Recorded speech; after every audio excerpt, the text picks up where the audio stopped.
Assalamu alaikum warahmatullahi wabarakatuhu kabajamtootaa fi daawwattoota keenya kan daawwataa jirtan qophii Simboo keenyaati. Qophii Simboo keenya guyyaa har'aatiin Ramadaana boodatti argamna. Inshaallah qophii Simboo keenya Ramadaana keessaa baanee yeroo jalqabaa qabannee aanaa fi obboleessi kiyya Muhammad Nuur isin dhufnee jira hanga dhuma sagantaa keenyaatti nu waliin turaan affeerraa keenna maami. Assalamu alaikum. Waalaikum barakatuh. Akkuma jetti Ramadaana booda sagantaa keenya kan jalqabaati shawwaalallee baafneetiin kan walitti dachaa jirru. Baasne jechuun jahan jalqabaa jechuudha. Baasneetiin kan walitti dachaa jirru. Rabbiin immoo nama ibaadaa keenya Ramadaana keessatti dalagannee nurraa qeebalu haa taasisu. Daawwattoota keenya illee Rabbiin ibaadaa keessan isinirraa haa qeebalu jechuudhaani du'aa gabaabduu sana goonetiin kan gara sagantaa keenya Simbootti kan seenuga. Amiin inshaallah. Maamiin baay'ee jijjiiramni irraa mul'atee jira. Sagantaa keenya irra du'aa'iidhaan nu eegale. Sanirraan immoo qaamaan illee xiqqoo dabalteerta fakkaata. Hojjaallee qaama bal'inallee kanneen dabaltee dhufte Ramadaana booda. Namni tokko gaafa nama tokkoon furdatti yookaan immoo dheeratti jedhu aan deebii maal deebisaaf beektaa ija keetu xiqqaateeti jedha.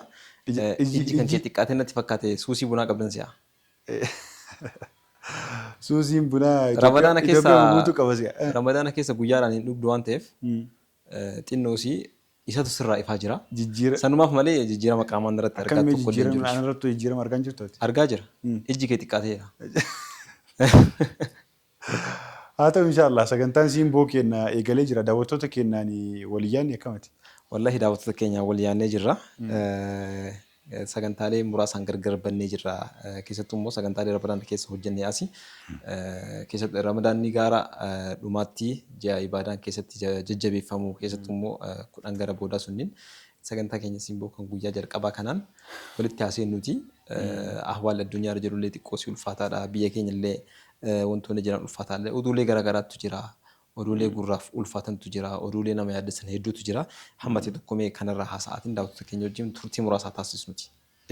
San dura ammoo waa'ee Ramadaanaa keessaa osoo hin bahini Ramadaanni ji'a leenjiiti. Ji'a namni hunduu keessa leenjii fudhatu. Leenjii sana ammoo fudhannee achumatti dhiisuu osoo hin ta'ini Ramadaana booda jirra. Itti fayyadamuun Ramadaana keessaa eega baane itti fayyadamuun waan barbaachisaadha.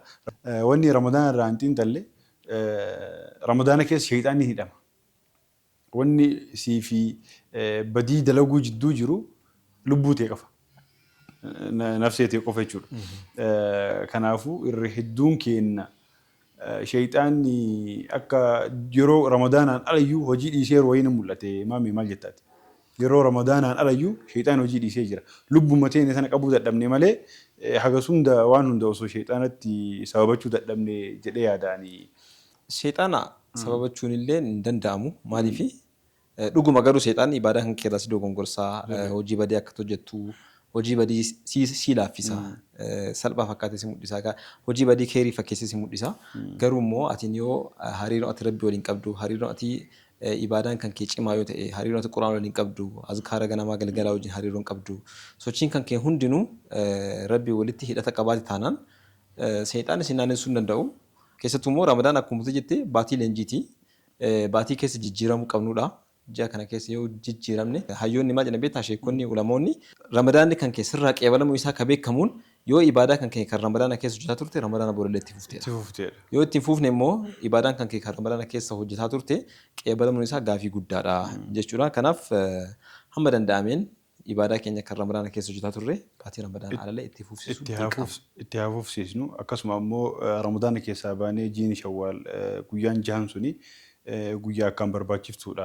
Akka Rasuulli keenya sallallahu alaihi wasallam hadiisaan nutti himanitti hadiisaan nu bira gahetti ji'a namni Ramadaana soomee ji'a guyyaa jahan itti aansu Shawwaal itti aansee akka nama waggaa guutuu soomeeti. Kanaafuu ji'a guutuu soomnee guyyaa jahan tanaaf jecha ajrii waggaa guutuu sana akka hin dhabne Shawwaaliin illee achumaan yoo dandeettan itti fufaa. Rabbi nu haa gargaaru, Rabbi nu haa laaffisu ibaadaa akkana jenneetumaan gaafa gara yaada keetti isin tachi'ena. Yaani kiyya haala addunyaan yeroo ammaa kana keessa fakkaata. Haalli addunyaan keessa jirtu kun waan siyaachisee fakkaata beektaa. Haalli nageenyaa nama hunda yaachisa. Biyyuma keenyatti illee haa ta'u iddoo biraatti yeroo akkas biyyoonni lamaan kunniin walitti dhaadatan uummanni addunyaadhaa eegaa ture. Eegaa ture sun ta'in akka wanni jiraami kubbaan alamu waancaa jedhan kun jira miti. Qophii akka qophii isaatti namni hundi Akka wal dorgommiitti akka wal dorgommiitti eegaa ture. taa'ee ilaaluuf. Garuu dubbiin faallaa san taate haga waraanni kun dhufe jechuudha. Si galami waraanni eegalamee namoonni ajjeefamanii akkana ta'anii gaafa oduu kan akka salphaatti hafarsa turan salphaa fakkaatu ture. Waan nu bira namni martuu waan mana isaan geenye itti fakkaata. Nu bira waan hin geenye itti fakkaata. Amma garuu biyya keenya kanatti iyyuu dhiibbaa nurratti uumaa jiru argaa jira nuti. Waraanni addunyaa kun dhiibbaa guddaa nurratti uumaa jira. Kun dhiibbaan amma yeroo waraanni erga eegalame almost ji'a tokko lakkoofsisee jira. Yoo bifa kana akkanatti fufuute dhiibbaa guddaa keessa galla. Lookdaawunii akka koronaa san jira miti. Cufannee mana galuun keenya dirqama ta'uuf deemaa jechuudha. Kanaaf rabbi nuuf haa laaffisu. Islaamummaa keessatti waan akkaan jibbamaa namni isa eegalillee namni isa keessatti hirmaatillee yoo garteetiin bilisummaa biyya keetiitiif amma ammoo islaamummaaf waan kaayyoo qabdu wahiitiif waan qabatamaa wahiitiif zollomamtee zulmii sana ofirraa deebisuuf yoo ta'in aangoo kee tursiifachuuf waan akkasiitiif namni waan lola kan keessatti illee hirmaate amma ammoo lola sanillee eegalchiisee akka islaamummaatti jibbamaadha lola keessatti hirmaatu.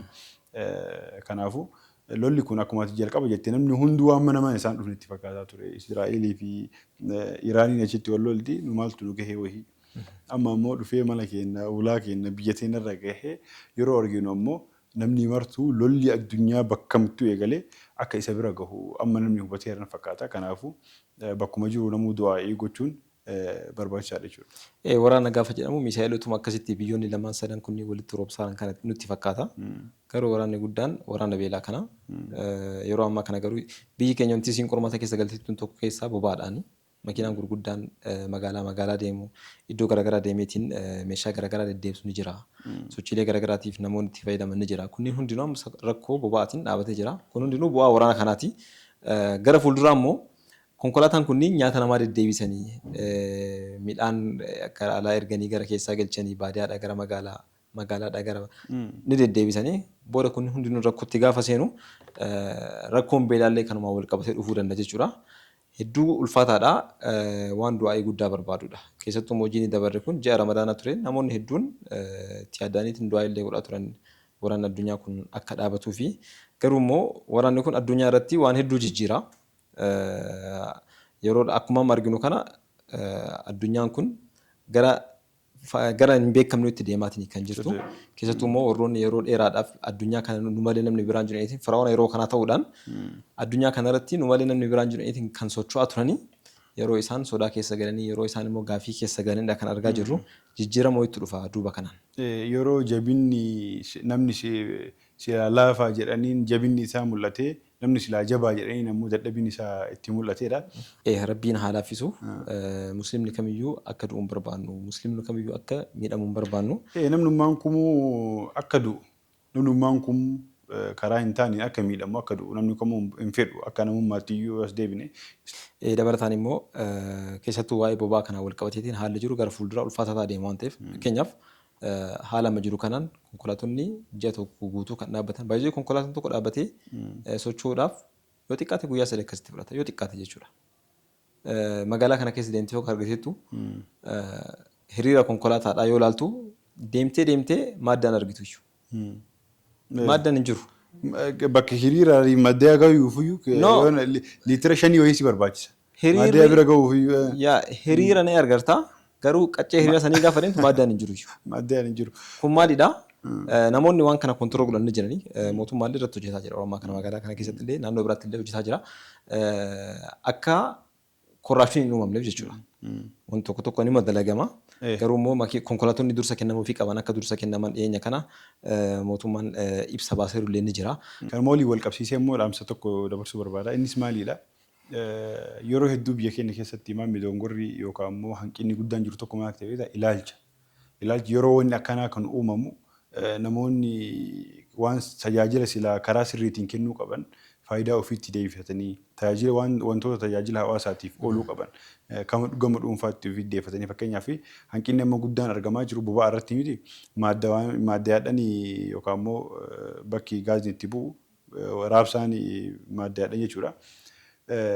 Dhohisuu sigalee mallaqa dabalanii mallaqa mootummaan kaayeen alatti gurguruu sigalee namoota filanii gurguruu waan akkasiitu jira. Wanni kunneen ammoo innummaanuu lola rabbiitiif daawwata. Zulmiin loluma rabbiitiif fida.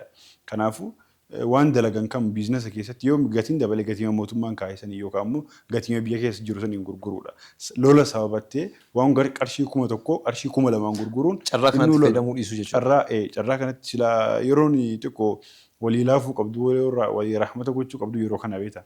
Carraa kanatti fayyadamuudha waan 1,000 2,000 gurguruun ammoo kun inni lola addaati. Lola Iraanitti achitti baname malee lola biraasitti banuu ta'a. Kanaafuu waan akkasii sanirraa of eeguun namni daldala keessa jiru waan akkasii sanirraa of eeguun barbaachisaadha. Daran immoo du'aa keenyatti haa jabaannu dhaamsa keenya kan simboo torbee kanaatti dhaloota keenya sagantaa keenya simboodhaa itti fufaa turtii gaariin jedha.